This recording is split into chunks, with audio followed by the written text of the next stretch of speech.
Hello everyone, in this video I would like to talk to you about the research project assignment, a snapshot of it, what you can expect, and how you should consider this as the big picture for the activities you've been completing so far.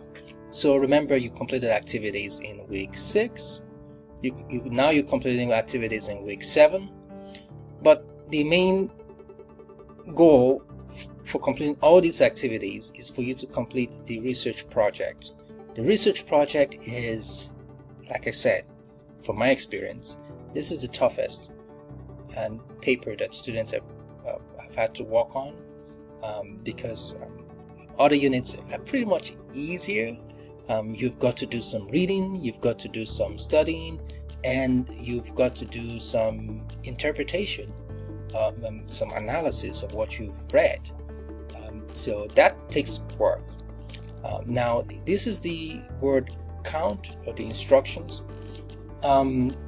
Make sure that you take a look at this. So 1700 close to 2500. So 2500 is the at least maximum. So you shouldn't go below, and you can go above 2500. I'll accept it, but try to keep it under 2500. Okay, now the learning goals are pretty simple. You can click on course maps and map and outcomes if you want to find out more information how it aligns to our course outcomes. So I just did. Okay, but that's just for your own perusal. You don't have to do what I did, but just keep note that this is all related to the learning goals of the course. Now, once again, remember the minimum word count and the maximum word count. Like I said, you can go beyond 2500, but try to keep it under. Now, think about this. You need one supporting visual with caption and citation. That could be a video or image. Typically, people use image, so I see that a lot for research papers. Okay, think of something relevant, likely like a graph, something it's got to connect in some way to your research. Okay, don't just select some AI generated image and dump it there because it's just a visual. It's got to have some relevance, a purpose for you to throw it in there. Then you need 5 or more credible sources.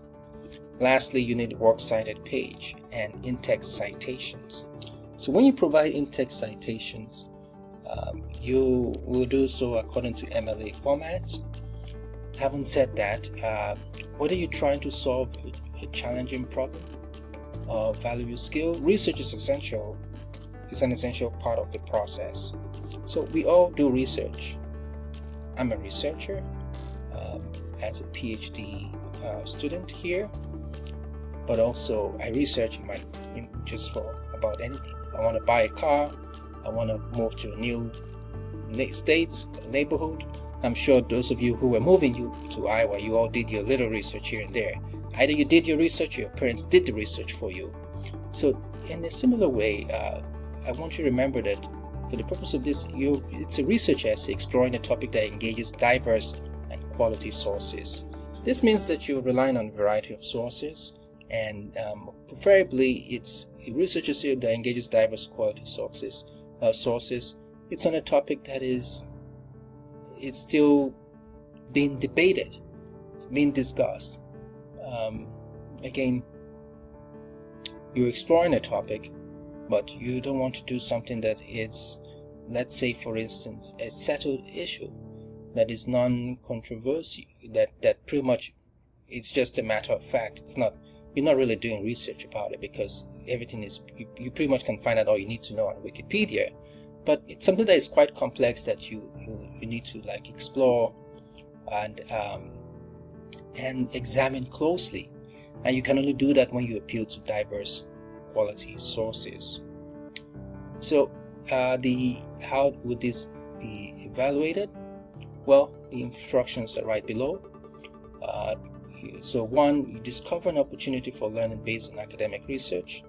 So remember, I talked to you guys about the importance of narrowing your topic to offer an in-depth examination of a small part of a broader, more complex topic. And number 2, collect documents and integrate evidence from research material. And number 3, research and summarize expert knowledge and diverse perspective on a complex topic. Okay? Now the goal is, when you do all this, you also utilize skills used in previous modules by accurately summarizing and analyzing other arguments, perspective, evaluating sources for credibility, and using direct quotes and paraphrases strategically and correctly. In other words, this assignment you're looking at builds on previous activities, small stakes, low stakes assignments you've completed in this class. So typically, if you're not completing the other activities and that you submit in this class, in the previous module, you will likely struggle completing this research project. After completing the research project, you will then go into complete the reflection research project. Since you'll be completing other reflections in the class, this should be understandable to you guys what is expected of you. So the reflection, basically, there are 3 questions that you're supposed to answer. Pay attention to the word, the reflection. So 200 to 300 words reflection. Now, you shouldn't be writing 2 sentences or 3 sentences. Now, some of you did that in the previous reflection. I will be strict about this if you do this again. So make sure you read this, because I didn't provide a video overview for the research project reflection. So I let you off. So make sure that you're following the instructions carefully. If it says you should write 200 to 300, you shouldn't be writing 50 words or 100 words. That's like way too low. Okay? Having said that, let's look at the research project once again. You will, for this research project, as you've done, you're going to have, I'm going to put you guys in groups in which you're going to pair with your classmates, and this should help you, in getting feedback. Hopefully, it's good feedback. I will have a peer review with you all, and like we've done it previously, and hopefully we get to talk and see how I can help you with your projects. So for the research project, once again, it's a topic that you're going to pick. You're picking the topic, I'm not picking it for you. It will be based on a research essay that explores, engages diverse quality sources. It's expected that you narrow the topic. It's definitely you're supposed to collect evidence, and you're supposed to summarize expert knowledge and diverse perspective on it. Okay? Alright, so that concludes the topic of the discussion on the research project assignment. I hope this is helpful. If not, reach out to me. Thank you.